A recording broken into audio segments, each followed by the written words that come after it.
Hello there, friends, and welcome. I'm finally doing my Ghost of Tsushima video.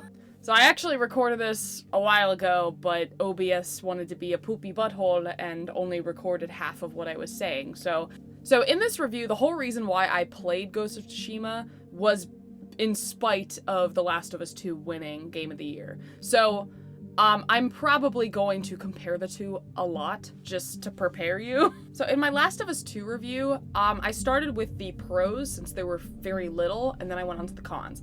Ghost of Tsushima is the opposite. I'm gonna talk about the cons first, and then go on to the pros. The first con that I have, I think, is more a con for the people that want to try to 100% or get as much experience out of the game as they can, is that the tasks can get repetitive. Like, there's 49 fox shrines, like that's a lot, right? So going and chasing the foxes around, I love the foxes, but chasing them around 49 times. At first they give you like open charm slots. I thought that was really nice, so that's why I kept doing them. But after a while, once you like open all the charm slots, then it just starts giving you like minor charms.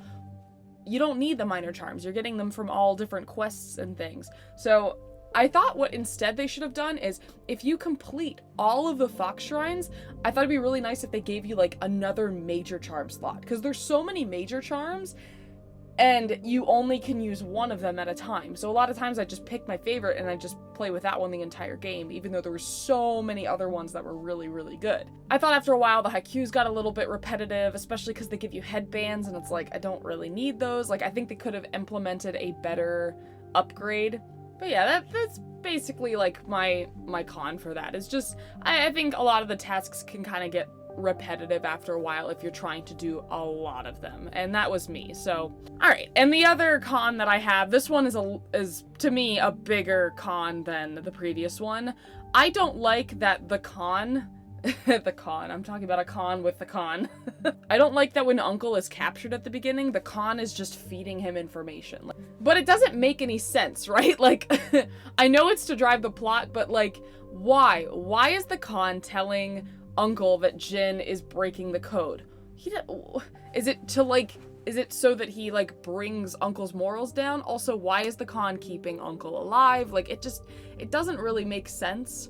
I'm guessing like he's keeping him alive so that like Uncle can watch his country die in front of him, which is pretty morbid when you think about it. So maybe that was it. But I think what could have worked better, because the con is the one who tells Uncle, hey, just so you know, Jin is breaking your code and he's acting like a Mongol. I think it would have worked a lot better if the con just shut his mouth, didn't say anything to Uncle, and then Jin's Sensei Ishikawa, I think it would have worked a lot better if Ishikawa went to Uncle after we busted him out and said, hey, just so you know, I've been watching Jin and he's been doing all of this stuff. Especially because Ishikawa actually has a moment where he says to Jin, if you do Ishikawa's quest, there's a part where he says, I know your uncle didn't teach you this way, and I sure as hell did not teach you this way. So you better not be going down the same path that my student is going down that we're trying to hunt right now. So it would make sense if it came from him. Also, the whole point of the beginning, with the con coming out and just wiping them out in that cinematic opening scene, the whole point of that is to make him seem intimidating. But when you kind of bring him down to like Uncle's level and he's just talking to him through the prison cell, like, do you know what your nephew did? It just kind of makes him seem not as intimidating to me. The con lies a lot, right? Like, so why would Uncle even trust the con in the first place? All right, so those were my two cons. I might maybe like bring up some others that I maybe forgot, or maybe they're more like minuscule, but I want to get into the pros. So going into pros, just starting from the beginning of the story, that huge cinematic opening, you don't know any of these characters. All you know is that there's these samurai up on a hill and there's this asshole con dude down on the bottom. Which, by the way, when I went back and watched this scene again, this is really clever and I had no idea. The con, that guy that he kills in the opening, that's Lord Adachi. That's Lady Masako's husband that dies right there. That's really cool. They didn't just have a random dude die. Like, that is Lord Adachi. And that moment right there immediately introduces the Khan's character. He is a ruthless meanie face who doesn't give a crap about their morals or what they believe. He just comes out, he burns Lord Adachi alive, and just kills him right there. And that immediately shows not only the ruthlessness of the Khan, but also all of his followers, because they don't flinch when he does that. They don't run away. They're used to that. So you know that all these people that are backing him up are not going to be good people. So as you're going through the first battle, there's a few things that happen, like key little things that kind of establish characters. So the first thing is that after Jin and Uncle kind of make their way through the battle toward the end, they see the Khan. At first when I saw this, they just run up to the Khan and start yelling like, "Ah, we're coming for you." And I was like, yeah, just give away your position. Yeah, that's smart. But that, as you learn later on, that's a part of their code. They don't kill anyone with their back turned. So that helps establish their code and what it means. Immediately after that, after they both kind of blow up, Uncle is captured by the Khan and is asked, "Do you surrender?" And of course, Uncle doesn't, which then establishes his character. He does not back down. He's not controlled by fear or his emotions. He literally just looks the Khan in the eyes and just stares at him. He does not give a crap. Which then, immediately following that up, we meet Yuna, who is a completely contrasting character to Uncle. And with Yuna, the first thing that we have about her is she stabs him behind the back and then a bunch of times in the pee-pee. So very contrasting to Uncle and his values. Which then goes into our tutorial section. And the tutorial, I think, was set up in a clever way because the game tries a really good job to not break the fourth wall and be like, "Okay, player, now you're going to learn how to do the stab." Like, it does that, but it does it with Uncle, right? It's a whole scene of them bonding, and there is information that is dropped in this tutorial scene that is very important. Specifically, after you complete your practicing swipes and stabs, Uncle looks at Jin and says, "What does honor mean to you?" And Jin immediately says, "Protecting people, the ones who can't fight for themselves." And then Uncle says, "You have a good heart. But first, we must show everyone that we serve our Lord with courage, integrity, and self-control." Immediately, even with Jin as a child, Uncle and Jin have two different ideas of what it means to have honor. And so even though Uncle has tried to drive that honor concept into Jin all these years, he still sticks with his own morals, and he wants to help people, the ones who can't fight for themselves. So immediately, it is established. I mean, that basically tells you the whole game with Uncle and Jin, right? How they're going to be different. And then, just to contradict it even more, it goes back to Yuna saying, "Let's slit their throats." And Jin is like, whoa, whoa, whoa. I can't do that, no. So already we have these three characters. Two of them are on completely different sides morally, and then we have Jin in the middle, who needs to figure out what in the hell he wants to do. And then to just keep the energy up with this opening scene, then you go and you actually fight the Khan. Like, cause Jin, obviously, he wants to save his uncle, but he's taught that you need to go in, alert your enemy, and let them know. That way you can face them head on. And so you fight the Khan, which is a wonderful way to show how not only Jin, but how the player has grown from the beginning of the game to the end of the game. So after Jin gets his ass whooped by the Khan, then it goes back to when he's a kid. And it leads to Jin seeing his father's grave. And this is the biggest difference between Jin and Uncle, and why Jin still holds on to certain morals. He has his regrets. He feels like he was a failure because he couldn't save his father. That leads to the people of Tsushima. He really doesn't want to watch anyone else die because of him. He feels like it is his responsibility to protect everyone, since he had to watch his own father die in front of him since he couldn't protect him. Uncle did not go through that. Now, Uncle's had his own struggles to go through, but he hasn't gone through the same struggles that Jin has, which is why Jin has his own morals, and why eventually he doesn't go with Uncle's morals. He does his own, or going more towards Yuna's side. Which, the first time that we do see him bending his code is when Yuna and Jin are trying to find Taka, and they go into a Mongol camp, and Jin slits a throat for the first time, which immediately leads to a flashback with Uncle saying, "We look them in the eyes when we kill them." So first of all, my favorite thing about this game is how strong it drives Jin's code morally, because you start off with Jin, you don't know who any of these characters are, right? All you know, and you're told, is that he has this code that he lives by, and all the samurai live by it. And it is constantly reminded in him whenever he does something that is not part of his code, or whenever his uncle is talking with him, or Ishikawa. Like, there's so many things that they drop trying to remind you, this is our code. If you do not do this, then you are breaking it. And by the way, another like little thing that they dropped in there that I didn't realize until I went back and watched it, the guy who tries to assassinate Uncle here is from Yarikawa, which makes so much sense since the people of Yarikawa hate Uncle. Like, they could have just had a random dude, just a thief or whatever from a random place, but no, they had an assassin from Yarikawa. Everything is planned out so well in this game. And by the way, the sun is just freaking gorgeous during this scene. So I've talked a lot about the code in the beginning, so now I'm going to compare it a little bit to The Last of Us 2. The one big difference between those two games and why Ghost of Tsushima works and The Last of Us 2 doesn't is because Ghost of Tsushima constantly, with its story, has climaxes, and they don't drop off a cliff and then plummet down to the bottom of the earth. Jin starts off and he goes to try to rescue Uncle, and then you get Uncle back, so it kind of dips back down a little bit, as any story does, right? It has its rising action, climax, and then it comes back down, right? So then, when you go into the next area, the next big climax is Taka dies, right? That's big. And then not only does that drive Jin's character even more, but it drives you as a player, because most people care about Taka. Like, if you didn't care about Taka, whatever. But like, that scene when he freaking decapitates Taka and holds up his head, I don't think anyone was sitting there going like, oh, okay. Oh no! Taka's gonna die! Like, everyone's probably losing their minds during that, right? Alright, cool. And then once again, we have that climax at the end where he fights the Khan, but you think that the game is finally coming to its conclusion, and then you have that fight with Uncle at the end. So it just immediately ends on a climax. So if I plotted out Ghost of Tsushima as far as like its storytelling and what it would look like, it would probably look something like that, right?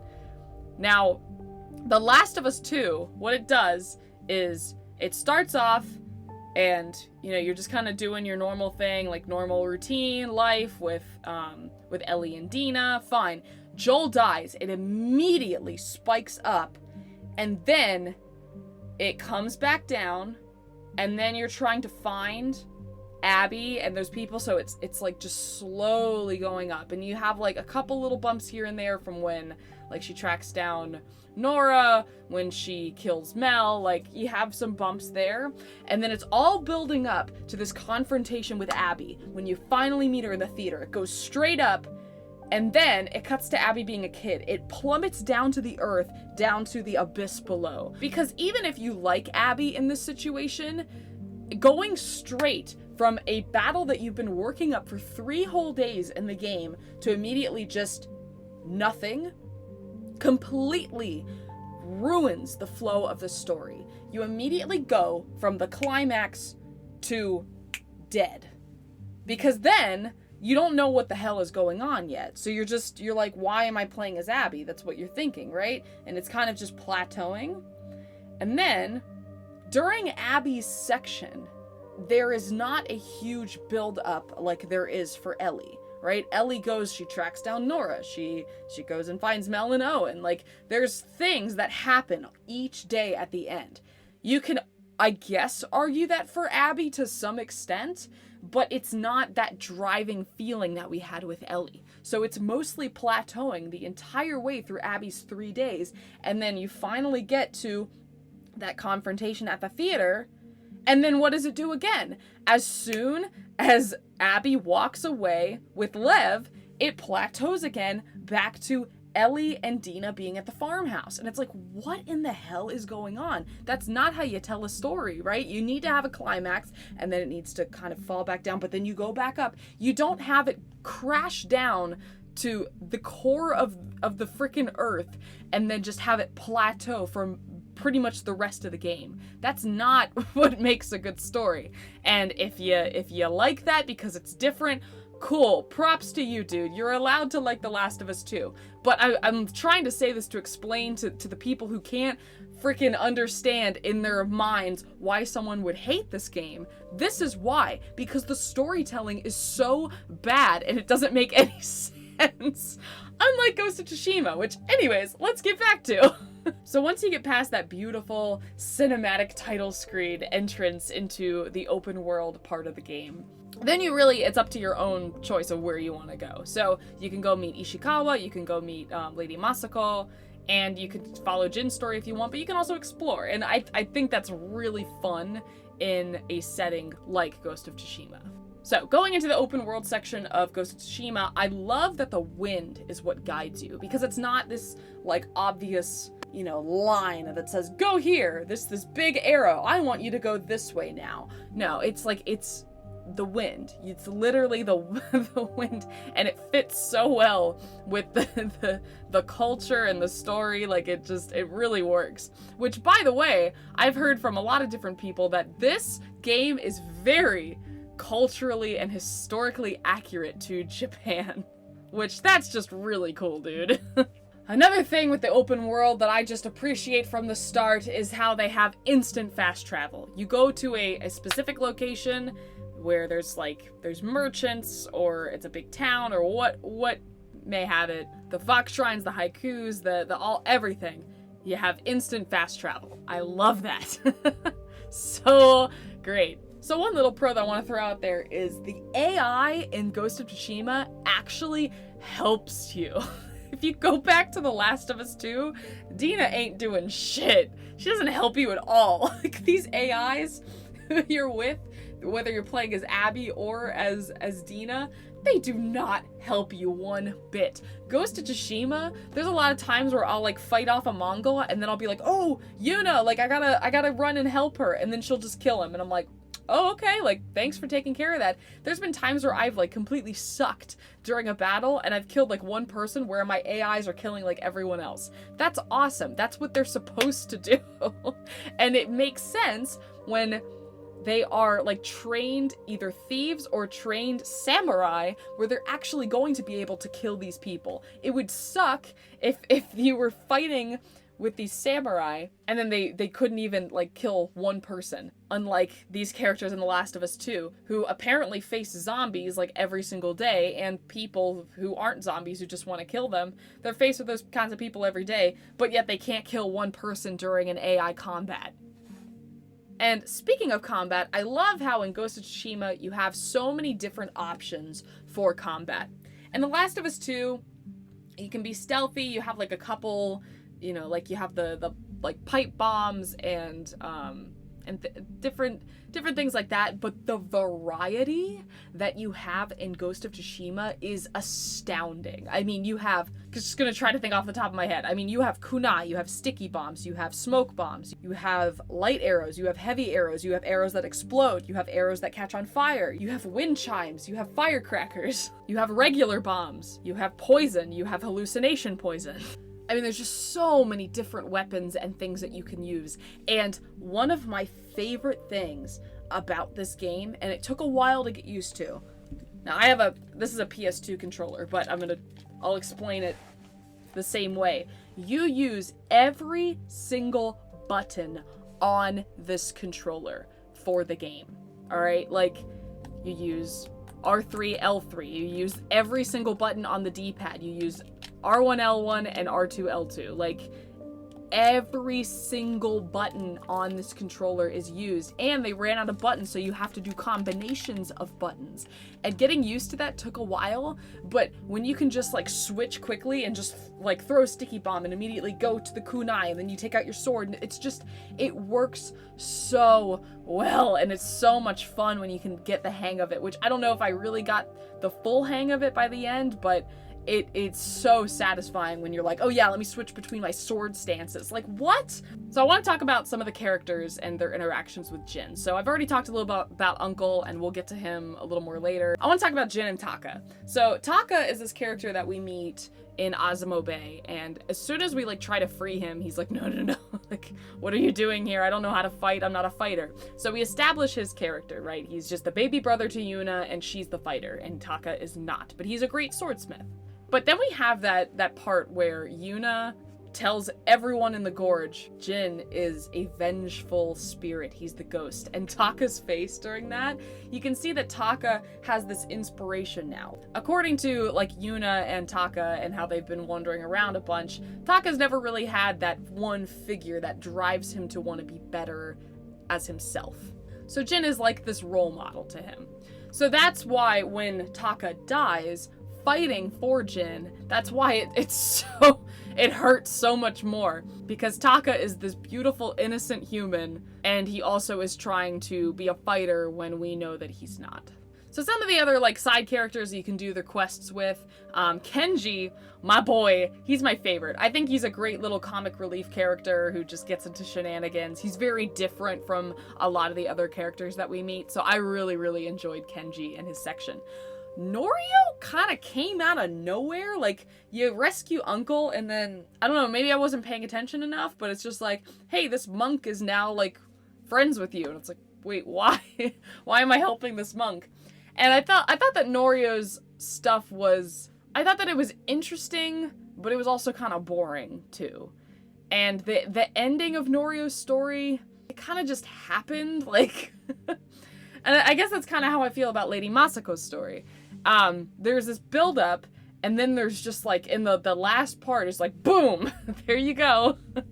And I mentioned this when I was playing. Lady Masako's ending was like, wait, why? What was the point of that? Like, Hana, why? Like, we don't know anything about Hana. Now, we got like, a few little contextual things from Lady Masako talking to Jin and him being like, whoa, you just kind of sent your sister off to live with this man that you don't even know. But it doesn't make sense, since we don't know Hana, why she would just kill her entire family and children for no reason. Like, it doesn't... I feel like they could have done it a little bit better with that, with the ending. But I did like Lady Masako's story and trying to find her family and the killers. But definitely one of my favorite side character stories was Ishikawa. Because not only was I just thought that was just kind of fun, like trying to find this girl and you find out that she's actually not that bad. You see not only Jin, but Sensei Ishikawa really, like, being conflicted with his own morals. Right? He knows that he wants to hunt down and fight this girl, but he's also conflicted because he still really cares about her. So I really liked Ishikawa because it really seems like he's just another human. Now, the other characters and their stories, they did very human-like things, but I felt like Ishikawa's story, it had a great build, it kept building, and then finally, like, when you find out that she's not that bad, it's kind of like, whoa, wait, do I trust Sensei, though? Like, should I be trusting him? If she's good, should I trust her? Because he keeps saying, like, do not trust her. So it really has you thinking, like, who is good in this situation? I don't know. And that's what I like. You don't really know what's happening, what you're doing. And I also really, really want to talk about Yuriko.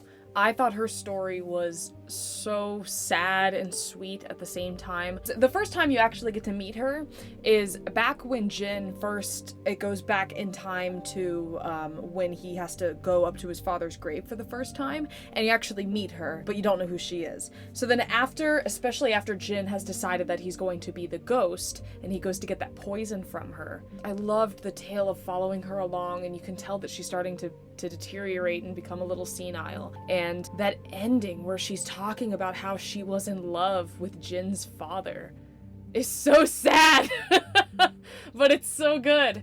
Yeah, I really, really loved Yuriko, and the two little tales that she had. And then, of course, Yuna's tales I thought were very important, and I guess not necessary to the story, but it really helps you understand where her and Taka came from. So her 4 little tales that you can do, I think, are so important to her character. And also, you care for her at this point. I think most people do care for her at this point, so you want to help her, especially since she's been helping you a heck of a lot, and you wouldn't even be alive without her. Okay, so a character that doesn't have a tail, for obvious reasons, is Ryuzo.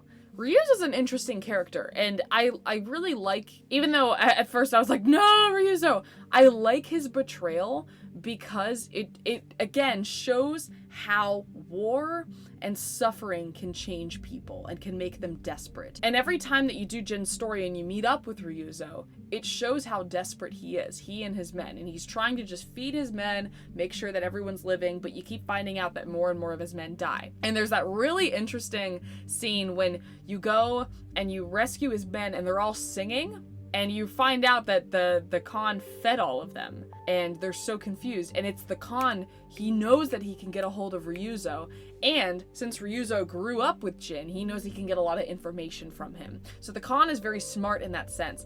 And so for me, I'm still in that moment. Maybe some of you were thinking, oh, Ryuzo's gonna betray them. I had no idea. I didn't think that he would betray them. And so then when you do go to Castle Canada where you're trying to rescue Uncle, and they're like, oh, Ryuzo didn't show up, that's all I thought. I was like, oh, well, he's desperate. Like, he's not going to show up. His men, like, he said that a lot of them are dead now. And then you get in there and you see that he's actually siding with the Khan. That is a great twist.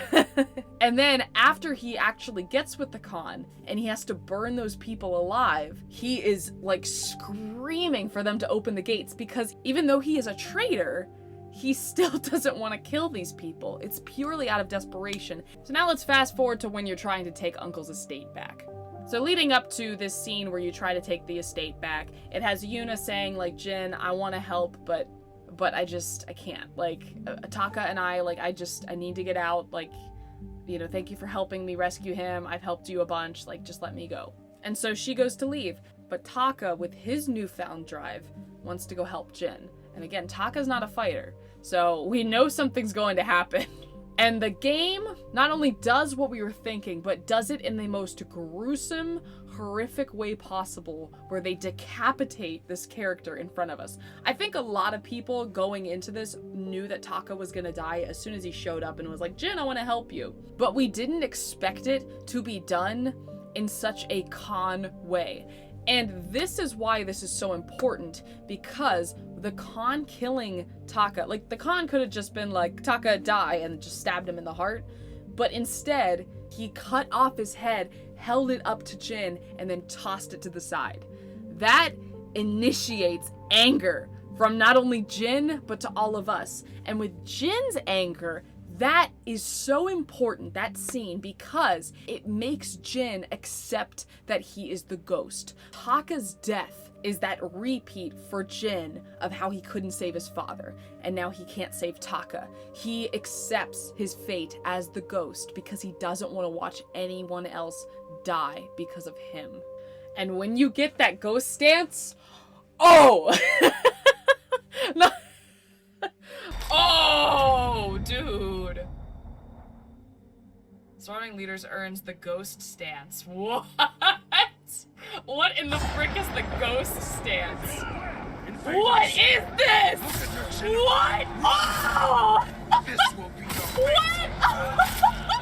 And I think the whole reveal to Uncle, like, with Jin just, like, with Jin poisoning people and then just slicing off that head, and having Uncle being like, what are you doing? I love that they added in Jin going, clearing the way. Yes! Because, again, it shows how Jin has completely changed from the beginning of the game. Taka's death is the changing point and the drive to get Jin to not care about his stupid morals. So then this whole third act and this big battle that they go into is just Uncle and Jin butting heads the entire way, because Uncle has his morals and he's not backing down, and Jin has his new morals and he's not backing down. And then the big turning point is when Jin, obviously, when he defies Uncle, goes in and poisons all of the Mongols, and we can see the pain in Uncle's eyes.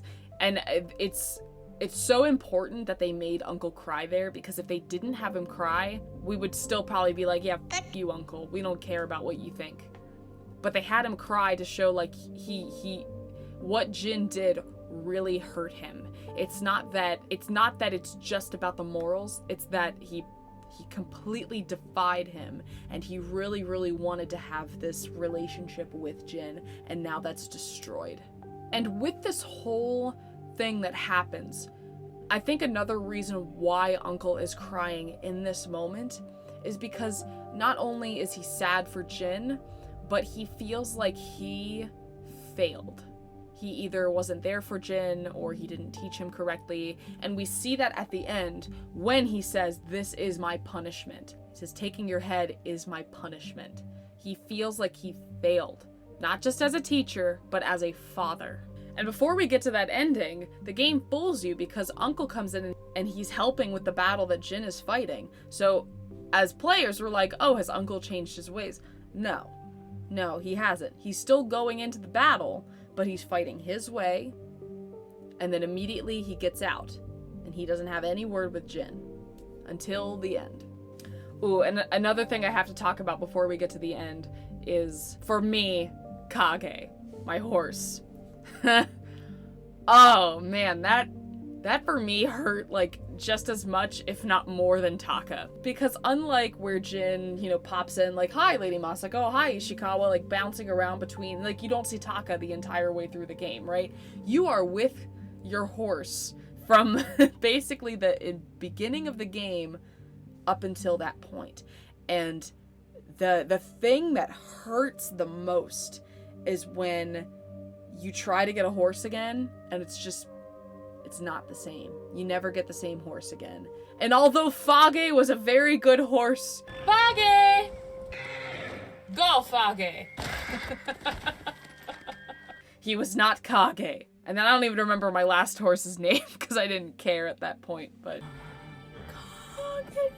No! I'm sorry I couldn't protect you. No! No! No!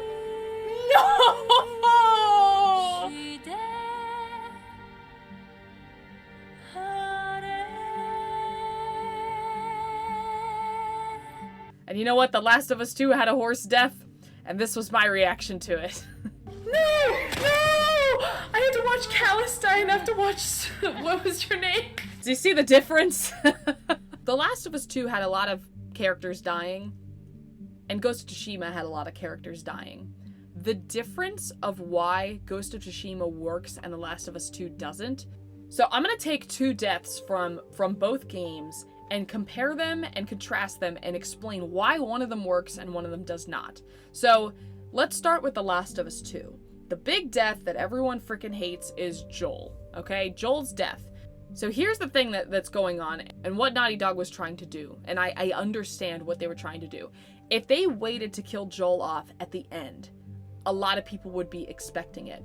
The whole purpose of why they did it at the beginning was so that the player would not see it coming, just like how Joel didn't.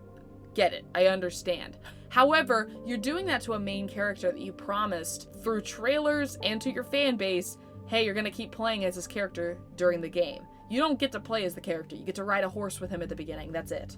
Okay? So that's a lot of falseness in that. Okay, I'll get back to him in a moment. Let's go to Taka. Taka, you kind of expect his death to happen, but when it happens, it's still shocking. And both of these characters, both Joel and Taka, are killed in very, very gruesome ways. So why is Taka's death better than Joel's? Because Taka's death makes sense. Taka's not a fighter. So obviously when Taka turns around to go attack the Khan, he's not going to make it. The Khan is a fighter. He's the leader of the Mongols. That makes sense. Taka's not going to live in that situation. Joel, in his situation, has been living through the apocalypse for almost 25 years, has killed tons of people, has been in with the wrong crowd, doesn't trust anyone, has run over people with a car because he doesn't trust them even when they're asking for help, originally doesn't trust Ellie at all, and really the only person that he trusts is Tess. Why would Joel instantly trust these random people and then waltz in and say his first name? That's why Joel's death doesn't make sense. Alright, I understand the shock factor, but you also have to stick with the character and who they are. Imagine if Taka, in that moment, took that sword and just killed the Khan. That wouldn't make any sense. Taka's never fought in his entire life. This is the first time he's doing it. That would make no sense at all if Taka did that, which is why Taka's death is better than Joel's death. So the only award that this game won was art direction, which, yes, it definitely deserved that win. The art direction in this game is stunning. There were so many times, it's kind of like when I played Breath of the Wild, there are so many times where I would just stand up on the top of a cliff, I just look out, and I'd just be like, oh, wow! It's so beautiful. There's so many parts where the sun shining is gorgeous, or just even the outfits. Like, God, our outfits are so freaking cool. Like, look at that. Like, I just had to comment so many times on the little artistic details that were thrown in throughout the game. Mother to them. Look at all the detail on his Will clothing. you abandon your And not only that, but I don't know why in the heck's name this game did not win music. And now, I haven't played Final Fantasy VII, I don't know what that game is about, but the music in Ghost of Tsushima is so freaking good. I mean, I guess I just need to listen to the Final Fantasy VII soundtrack, but, like, holy crap.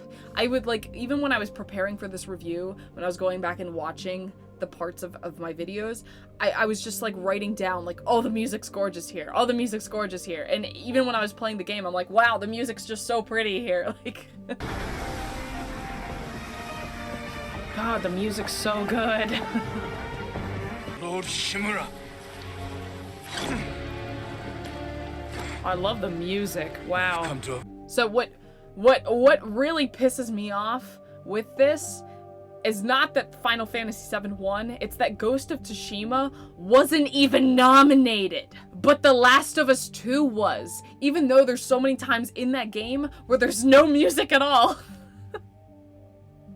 But Ghost of Tsushima was not even nominated for Best Score and Music.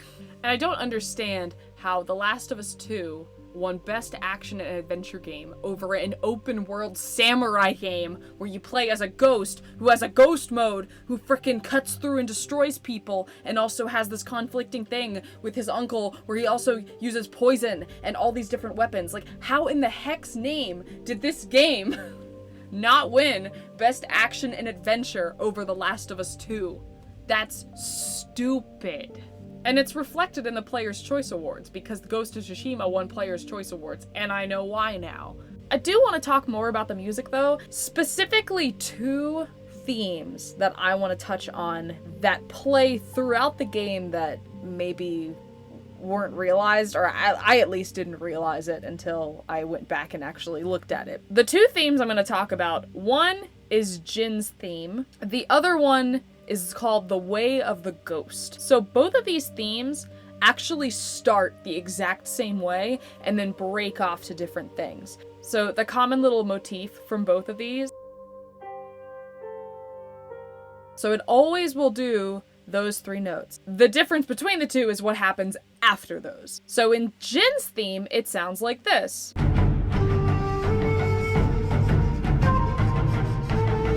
And with the ghost theme, it does this.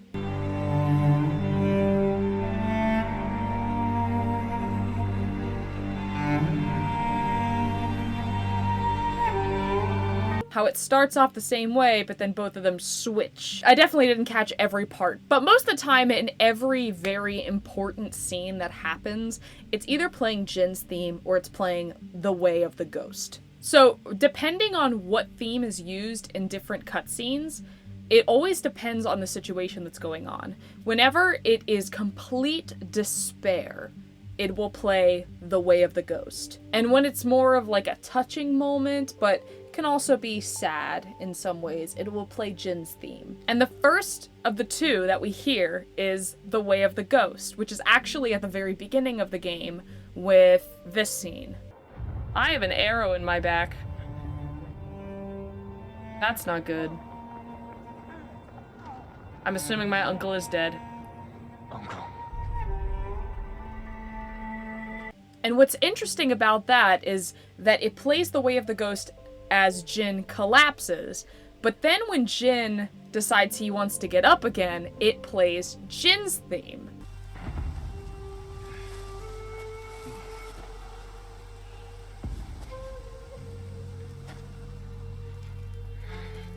So then there's a couple other places where it plays Jin's theme at the very, very beginning, like in the tutorial section. Nephew to the great Lord Shimura. It also plays again when Yuna says, "You risked your life for them," back at the beginning of the game. They couldn't defend themselves. And I can't let more of our people die. As well as when Jin is seeking help from his father and the wind guides him. But the first time where you really hear Jin's theme all out is with this scene. Now I am. Sucker Punch presents. Oh, this is the intro now? Oh my gosh, it's so pretty! Oh, I just got chills! So then as the game continues to go on, there's definitely some parts here and there where Jin's theme comes in. But the next time that we really get to hear Jin's theme again is in the cutscene where Yuna is telling everyone in Komatsu Forge that Jin is a vengeful spirit. Vengeful spirit, back from the grave to slaughter the Mongols. So skipping a little bit ahead, I mentioned how the Way of the Ghost theme plays whenever there's tragedy that occurs. So the next time where I really noticed it, there's a little section of the song that plays when Ryuzo betrays Jin, but it plays a lot more during that scene with Ryuzo when he has to burn the people alive. Yeah, you better feel bad about what you're doing.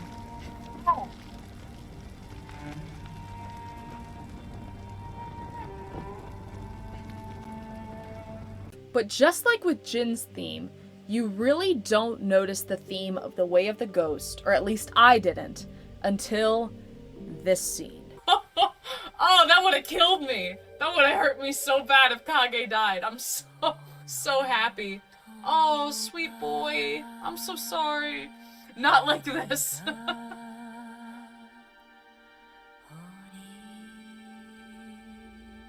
Now that one's a lot more noticeable because there's someone singing in the background, so it's a little more memorable.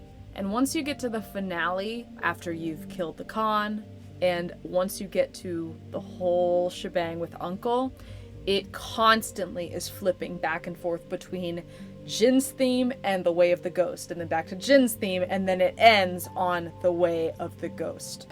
Oh, man. Ladies and gentlemen, that's how you make a good revenge story. Take notes, Neil Druckmann. Hell yeah! And I would do it again. New samurai are coming to replace those we lost. My head is the cost. Taking it is my punishment. I don't want to fight you. I don't want to fight him. Our final day together.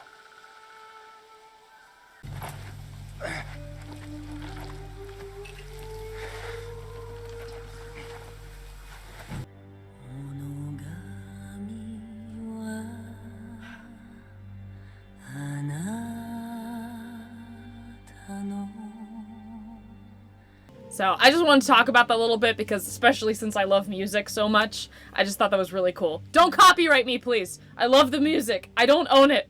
I promise. So the very, very end of the game is played out so well because if you're like me, you probably think from when Uncle is fighting with you and how he wants to meet up and talk with you now, you might think that he's gotten his soft spot back for Jin.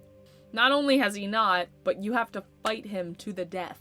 And I really am so happy they gave you the choice of whether you wanted to kill him or spare him. If only The Last of Us 2 had done that, right? Instead of just watching Abby and Lev just ride away on a boat when you're just sitting there with your 3 fingers. But I really respect that they gave the player the choice at the end, because that was a very, very hard decision. I think I'll do what I think needs to be done. I don't want to kill him. I was really conflicted the entire way through that process of trying to decide what to do. But in the end, I have been doing my own thing throughout the entire game. For once, I'm gonna do what Uncle wants. And even though it sucked, it I think was more fitting. And another thing is, if I would have spared him, I wouldn't have gotten that emotional reaction that I did. Because it really, I think a lot of people chose to spare Uncle because they didn't want to be hurt. They didn't want to feel that pain. But I really wanted to because it sucks. It sucked. And you know what? There's a lot of part in that game that sucks when people die, or when your horse dies, when Taka dies. And so it made more sense in the end to me.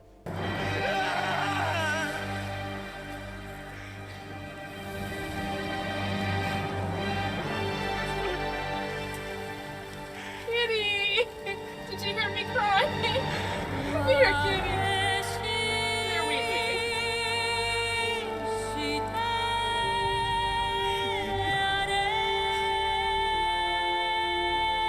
But wow, what a game! So I said that The Last of Us 2 is the worst game I've ever played, and it still holds that title. I have not played a worse game than The Last of Us 2. So Last of Us 2 still gets a negative infinity out of 10. Ghost of Tsushima, it's not a 10. I don't even know if I would put it at a 9. It's not the greatest game I've ever played, but it's definitely one of the best. So I'll put it at like an 8.5. And yeah, that's my review. If I missed anything that you think is important that I should have said, say it in the comments. Go ahead, write a comment. If you disagree, if you do agree, cool. If you think I'm just full of shit for saying that The Last of Us 2 is shit, leave a comment letting me know. I wanna know your opinion. I do like hearing contrasting opinions. I don't want everyone to just agree with me all the time. So yeah, if you enjoyed this review, go ahead, leave a like, comment, subscribe. If you want to become a friend, you can always join the friend group. We are here in the Boot Tedesco friend group. And yeah, subscribe. I put out new videos every day, and right now I'm finishing up God of War 2 if you want to check that out. I got a bunch of playlists on the channel, and yeah, you got any games that you want me to play in the future, leave a comment. I'll add it to the list. Alright,